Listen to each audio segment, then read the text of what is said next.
Hello दोस्तों, स्वागत है आपका हमारे चैनल यूपी एग्जाम क्विज़र में। दोस्तों, आज की वीडियो में हम 15 दिसंबर से संबंधित उत्तर प्रदेश के सभी एग्जाम्स के लिए मोस्ट इंपॉर्टेंट करंट अफेयर के क्वेश्चंस को डिस्कस करेंगे और हर एक क्वेश्चन से रिलेटेड आपको फैक्ट भी बताएंगे। और वीडियो के अंत में हम आपसे एक क्वेश्चन भी पूछेंगे जिसका जवाब आपको कमेंट बॉक्स में देना है। और अगर आपको इसकी PDF डाउनलोड करनी है तो इसकी PDF आप हमारे टेलीग्राम ग्रुप से डाउनलोड कर सकते हैं। टेलीग्राम ग्रुप की लिंक आपको वीडियो के डिस्क्रिप्शन में मिल जाएगी। तो चलिए शुरू करते हैं। आज का सेशन शुरू करने से पहले हम कल के क्वेश्चंस का रिवीजन करेंगे।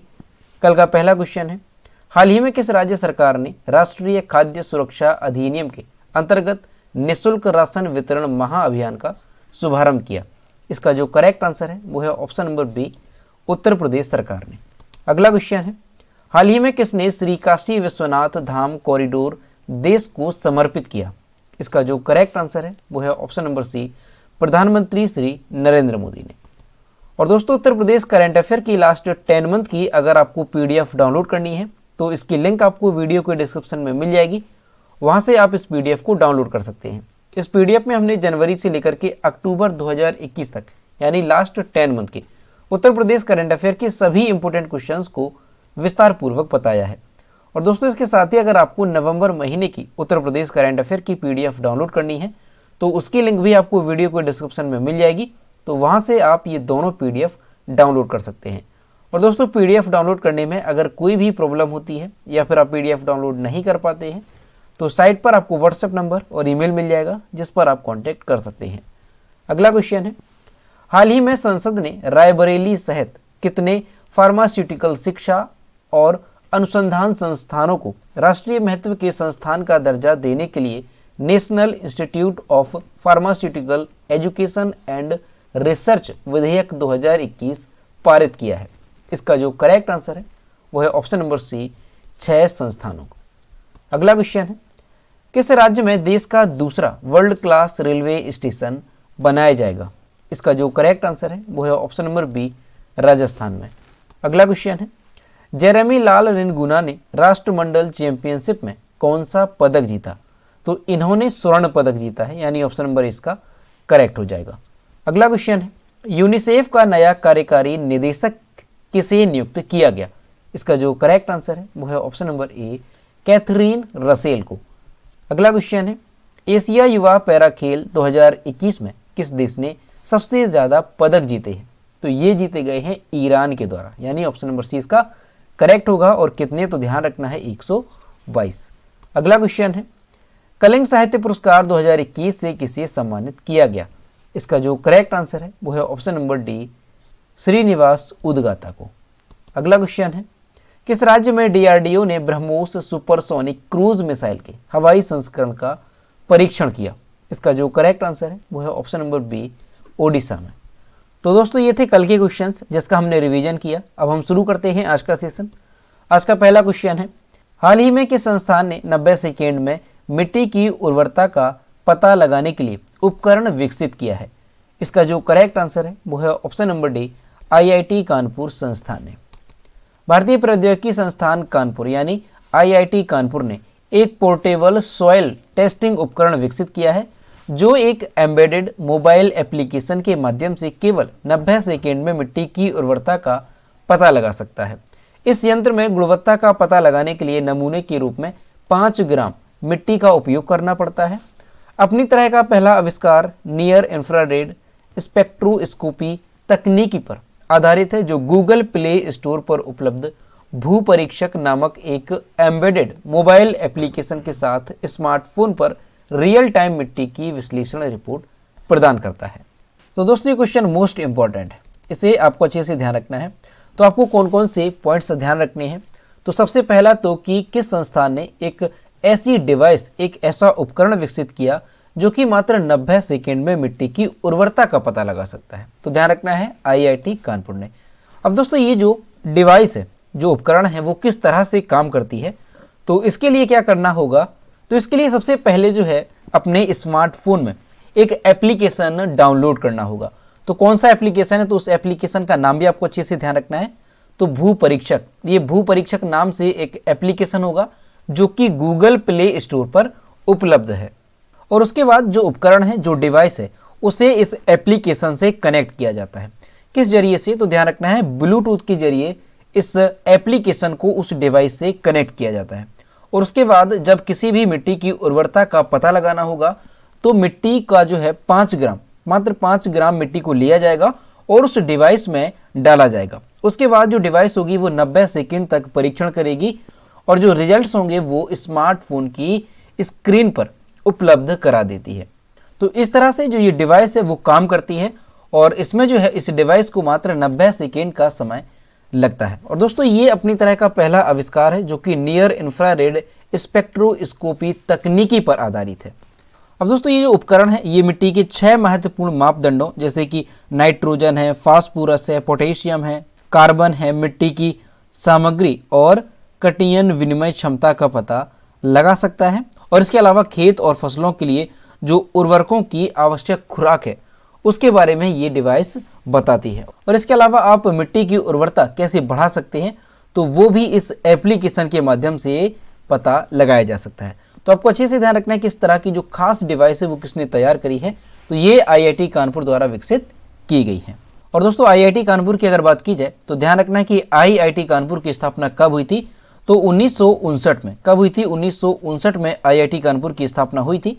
और आईआईटी कानपुर का जो ध्येय वाक्य है, जो मोटो है वो क्या है, तो तमसो मां ज्योतिर्गमन, ये आईआईटी कानपुर का ध्येय वाक्य है। अगला क्वेश्चन है, हाल ही में कौन सा राज्य मानवाधिकार उल्लंघन के मामले में अव्वल रहा? इसका जो करेक्ट आंसर है वो है ऑप्शन नंबर ए, उत्तर प्रदेश। मानवाधिकार उल्लंघन के मामले में लगातार तीसरी साल उत्तर प्रदेश अव्वल नंबर पर है। यह खुलासा गृह मंत्रालय के आंकड़ों में किया गया है। गृह मंत्रालय के आंकड़ों के मुताबिक अक्टूबर 2021 तक पिछले 3 सालों में एनएचआरसी यानी कि नेशनल ह्यूमन राइट्स कमीशन के सालाना दर्ज किए गए मानवाधिकार उल्लंघन के करीब 40% मामले उत्तर प्रदेश के थे। दोस्तों केंद्र सरकार के जो आंकड़े जारी किए गए हैं उसके अनुसार जो एनएचआरसी है यानी नेशनल ह्यूमन राइट्स कमीशन ने इस साल 31 अक्टूबर तक देश में मानवाधिकार उल्लंघन के जो कुल मामले हैं वो 64,170 दर्ज किए हैं। और इसमें से सबसे ज्यादा जो मामले पाए गए हैं वो कहां पर हैं, तो उत्तर प्रदेश में। और कितने, तो ध्यान रखना है 24,242 मामले केवल उत्तर प्रदेश में दर्ज किए गए। तो क्वेश्चन काफी इंपॉर्टेंट है, आपको अच्छे से ध्यान रखना है कि मानवाधिकार उल्लंघन के मामले में लगातार तीसरी साल जो उत्तर प्रदेश है वो अव्वल स्थान पर रहा है, यानी नंबर 1 स्थान पर रहा है ह्यूमन वायोलेशन के मामले में। अब दोस्तों इससे पहले अगर देखा जाए कि उत्तर प्रदेश में 2018-19 में कितने मामले दर्ज किए गए थे, तो ये किए गए थे 41,947, यानी कि 2018-19 में कितने मामले दर्ज किए गए, तो ध्यान रखना है 41,947 मामले 2018-19 में दर्ज किए गए। उसके बाद अगर 2019 से 20 में अगर देखा जाए, 19 से 20 में अगर देखा जाए तो मामले दर्ज किए गए 32,693 मामले। और अगर 2020 से 21 तक देखा जाए, यानी 20 से लेकर के 21 तक अगर देखा जाए तो मामले दर्ज किए गए 30,164 मामले। और अभी जो है 2021 से लेकर के 31 अक्टूबर तक जो मामले दर्ज किए गए हैं वो कितने हैं, तो 24,242। अगला क्वेश्चन है, उत्तर प्रदेश से चोरी हुई देवी योगिनी की मूर्ति किस देश से वापस भेजी जा रही है? इसका जो करेक्ट आंसर है वो है ऑप्शन नंबर बी, ब्रिटेन से। देवी योगिनी की एक प्राचीन मूर्ति ब्रिटेन से जल्द भारत वापस भेजी जाएगी, जो उत्तर प्रदेश के एक मंदिर से 40 साल पहले चोरी हो गई थी। यह मूर्ति 8वीं शताब्दी की बताई जा रही है और यह 1970 के दशक के अंत में या 1980 के दशक के शुरू में उत्तर प्रदेश के बांदा जिले के लोखारी गांव स्थित एक मंदिर से चोरी हो गई थी। लंदन स्थित भारतीय उच्चायोग ने बताया कि प्राचीन मूर्ति को भारत वापस भेजे जाने की औपचारिकताएं पूरी की जा रही हैं। तो आपको अच्छे से ध्यान रखना है कि उत्तर प्रदेश का जो बांदा डिस्ट्रिक्ट है, जो बांदा जिला है, यहाँ पर एक गांव है लोखारी। तो यहाँ पर जो है कई साल पहले यानी 1980 के दशक में एक मूर्ति चोरी हो गई थी। तो वो जो मूर्ति है वो ब्रिटेन से अब भारत में वापस लाई जा रही है। तो ध्यान रखना है यहाँ पर ये 40 साल पहले चोरी की गई थी और अभी जो है ये किस देश से वापस आ रही है, तो ये ब्रिटेन से वापस आ रही है। अगला क्वेश्चन है, हाल ही में किस राज्य सरकार ने दूध मूल्य प्रोत्साहन योजना शुरू की है? तो ये शुरू की गई है उत्तराखंड के द्वारा, यानी ऑप्शन नंबर इसका करेक्ट होगा। उत्तराखंड के मुख्यमंत्री पुष्कर सिंह धामी ने देहरादून में दूध मूल्य प्रोत्साहन योजना शुरू की है और इस योजना का उद्देश्य क्या है, तो आपको ध्यान रखना है उत्तराखंड के लगभग 53,000 लोगों को लाभान्वित करने के लिए प्रोत्साहन प्रदान करना इस योजना का उद्देश्य है। इस योजना के अंतर्गत क्या होगा, तो राज्य सरकार उत्तराखंड में 500 दूध बिक्री केंद्र खोलने के लिए 444.62 करोड़ रुपए खर्च करने का लक्ष्य रखा गया है। यानी उत्तराखंड में 500 दूध बिक्री केंद्र खोले जाएंगे। यह एक डायरेक्ट बैंक ट्रांसफर यानी डीबीटी योजना है। इस योजना के तहत राशि सीधे लाभार्थियों के खाते में उनके लिंक किए गए बैंक खातों के माध्यम से की जाएगी। यानी उत्तराखंड में अगर किसी को दूध बिक्री केंद्र खोलना है तो उसके लिए जो है ये राज्य सरकार इस योजना के अंतर्गत प्रोत्साहन राशि दे जाएगी। दोस्तों यहाँ पर उत्तराखंड की बात है तो ये है मैप में उत्तराखंड। उत्तराखंड की कैपिटल क्या है, तो देहरादून उत्तराखंड की कैपिटल है। उत्तराखंड के चीफ मिनिस्टर कौन है, तो पुष्कर सिंह धामी उत्तराखंड के चीफ मिनिस्टर हैं। और उत्तराखंड के गवर्नर कौन है, तो गुरमीत सिंह उत्तराखंड के गवर्नर है। और उत्तराखंड में लोकसभा सीटों की संख्या कितनी है, तो 5 यहाँ पर लोकसभा सीटों की संख्या है और 3 यहाँ पर राज्यसभा सीटों की संख्या है। अगला क्वेश्चन है, किसने फिडे विश्व शतरंज चैंपियनशिप 2021 जीती? इसका जो करेक्ट आंसर है वो है option number C, Magnus Carlsen ने। नॉर्वे देश के विश्व शतरंज चैंपियनशिप मैग्नस कार्लसन ने दुबई में आयोजित फिडे वर्ल्ड चैंपियनशिप का खिताब जीता। मैग्नस कार्लसन ने फिडे वर्ल्ड चैंपियनशिप का खिताब उन्होंने रूस देश के इयान नेपोमनियाची को हरा करके जीता। मैग्नस कार्लसन के करियर का यह 5वां विश्व चैंपियनशिप खिताब है। इस ट्रॉफी के साथ उन्हें 2 मिलियन यूरो यानी कि लगभग 17.13 करोड़ रुपए का 60% जो हिस्सा है वो दिया जाएगा। अब दोस्तों यहाँ पर आपको ये पॉइंट ध्यान रखना है कि 29 जून 2020 को कोविड-19 महामारी के कारण मैच को आधिकारिक तौर पर स्थगित कर दिया गया था 2021 के लिए। यानी ये जो मैच है वो 2021 में होना था, लेकिन कोविड-19 की वजह से इसे कैंसिल किया गया और 2021 में अभी ये कराया गया। तो आपको अच्छे से ध्यान रखना है कि 2021 में जो विश्व शतरंज चैंपियनशिप आयोजित की गई थी तो उसका खिताब किसने जीता, तो ये जीता है मैग्नस कार्लसन ने। और ध्यान रखना है कि ये कहाँ पर आयोजित की गई थी, तो दुबई में ये आयोजित की गई थी। और ये जो मैग्नस कार्लसन है ये किस देश के हैं, तो ये नॉर्वे देश के हैं। तो इसे भी आपको ध्यान रखना है। और जो विश्व चैंपियनशिप है नाम क्या है उसका, तो फिडे वर्ल्ड चैंपियनशिप इस चैंपियनशिप का नाम है। अगला क्वेश्चन है, टाइम मैगजीन ने निम्न में से किसे time person of the year 2021 award से सम्मानित किया? इसका जो करेक्ट आंसर है वो है option number B, Elon Musk को। और यहाँ पर आप इमेज में देख सकते हैं ये है एलन मस्क, जिन्हें time person of the year 2021 award से सम्मानित किया गया। टाइम मैगजीन ने टेस्ला के फाउंडर और स्पेस एंटरप्रेन्योर एलन मस्क को 2021 के लिए पर्सन ऑफ द ईयर चुना है। यह किताब किसी व्यक्ति या संस्थान के प्रभावशाली होने का परिचायक है। पिछले साल ये अवार्ड किसे दिया गया था, तो अमेरिका के राष्ट्रपति जो बाइडेन और उपराष्ट्रपति कमला हैरिस को संयुक्त रूप से इस अवार्ड से सम्मानित किया गया था। एलन मस्क का जन्म कब हुआ, तो ध्यान रखना है दक्षिण अफ्रीका में 28 जून 1971 को इनका जन्म हुआ। और टाइम मैगजीन जो है ये कब से इस अवार्ड को दे रही है, तो ध्यान रखना है 1927 से पर्सन ऑफ द ईयर चुन रही है टाइम मैगजीन। तो ये क्वेश्चन भी मोस्ट इंपॉर्टेंट है, आपको अच्छे से ध्यान रखना है कि 2021 के लिए पर्सन ऑफ द ईयर जो है टाइम मैगजीन ने किसे चुना है, तो टेस्ला के फाउंडर एलन मस्क को। अगला क्वेश्चन है, राष्ट्रमंडल भारोत्तोलन में भारत के लिए तीसरा स्वर्ण पदक निम्न में से किसने जीत लिया है 81 किलोग्राम भार वर्ग में?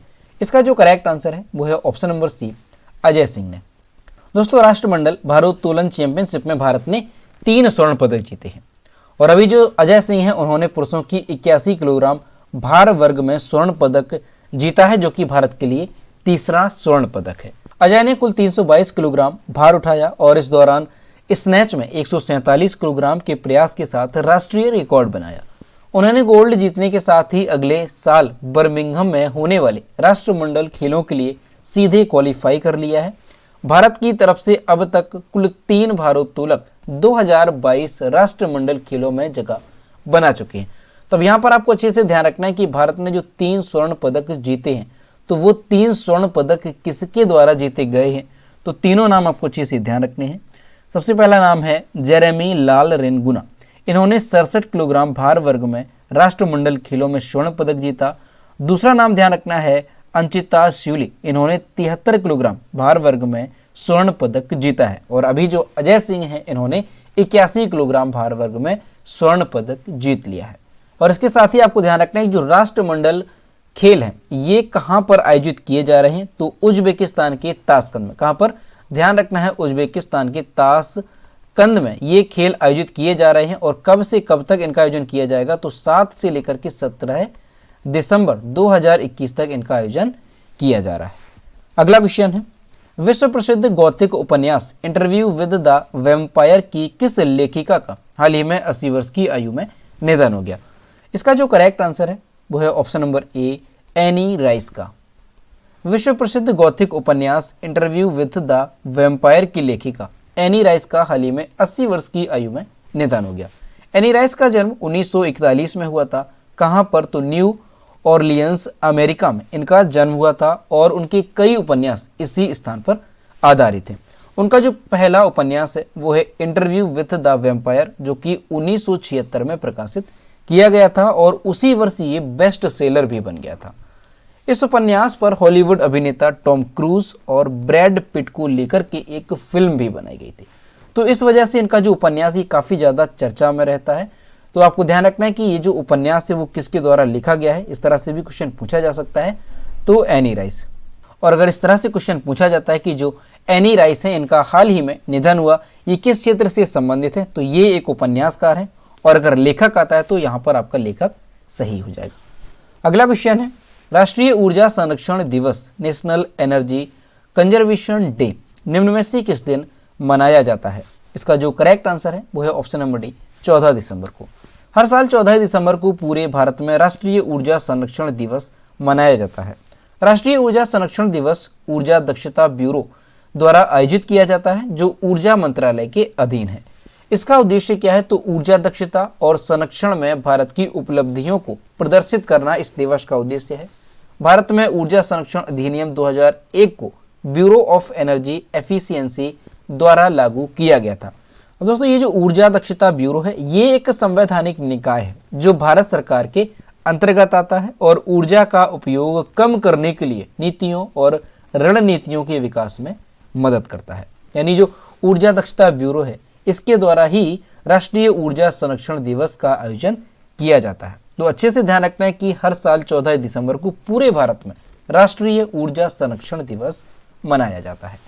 अगला क्वेश्चन है, निम्न में से किस देश ने वर्ष 2027 तक अपने देश को पूर्ण रूप से यानी पूरी तरह से धूम्रपान मुक्त देश बनाने की घोषणा की है? तो ये घोषणा की गई है न्यूजीलैंड की तरफ से, यानी ऑप्शन नंबर सी यहाँ पर करेक्ट हो जाएगा। न्यूजीलैंड ने वर्ष 2027 तक अपने देश को पूर्ण रूप से धूम्रपान मुक्त देश बनाने की घोषणा की है। दोस्तों मीडिया रिपोर्ट के मुताबिक अगर देखा जाए तो हर दिन 50 लाख लोगों की आबादी में से 5 लाख लोग धूम्रपान करते हैं और हर साल 4500 लोगों की मौत होती है। न्यूजीलैंड में 14 वर्ष या उससे कम उम्र की किसी भी शख्स को 2027 से सिगरेट खरीदने की अनुमति नहीं दी जाएगी। सरकार द्वारा इन प्रतिबंधों की शुरुआत वर्ष 2024 से किया जाएगा। तो अच्छे से ध्यान रखना है जो न्यूजीलैंड देश है उसने 2027 तक अपने देश को पूरी तरह से धूम्रपान मुक्त देश बनाने की घोषणा की है। अब दोस्तों अगर न्यूजीलैंड की बात की जाए तो न्यूजीलैंड की कैपिटल क्या है, तो ध्यान रखना है वेलिंगटन न्यूजीलैंड की कैपिटल है। और न्यूजीलैंड के प्राइम मिनिस्टर कौन है, तो जैकिंडा अर्डन न्यूजीलैंड के प्राइम मिनिस्टर हैं। और न्यूजीलैंड की करेंसी क्या है, तो ध्यान रखना है न्यूजीलैंड की करेंसी है न्यूजीलैंड डॉलर। तो ये सारी चीज़ें आपको न्यूजीलैंड से रिलेटेड अच्छे से ध्यान रखनी है। तो दोस्तों ये थे 15 दिसंबर से संबंधित उत्तर प्रदेश के सभी एग्जाम्स के लिए मोस्ट इंपॉर्टेंट करंट अफेयर के क्वेश्चन जो कि हमने डिस्कस की। अब हम देखते हैं कल की वीडियो का क्वेश्चन जो हमने आपसे पूछा था। तो ये है कल की वीडियो का क्वेश्चन जो हमने आपसे पूछा था, किस मंत्रालय ने भाषा संगम नाम से एक नया मोबाइल एप्लीकेशन लॉन्च किया? तो ये एप्लीकेशन लॉन्च किया गया है शिक्षा मंत्रालय की ओर से, यानी इसका ऑप्शन नंबर सी करेक्ट था। और लगभग सभी स्टूडेंट्स ने इसके सही आंसर किए। और मैं आपसे हर रोज कहता हूं कि जो भी क्वेश्चन आपसे पूछा जाए तो सभी लोग उसका आंसर जरूर किया करो। तो ये है आज का क्वेश्चन, मिस यूनिवर्स 2021 का खिताब निम्न में से किस भारतीय ने जीत लिया है? ऑप्शन नंबर ए है हरनाज कौर संधू, बी है लारा दत्ता, सी है एंड्रिया मिर्जा और डी है जोजी बनी टुंजी।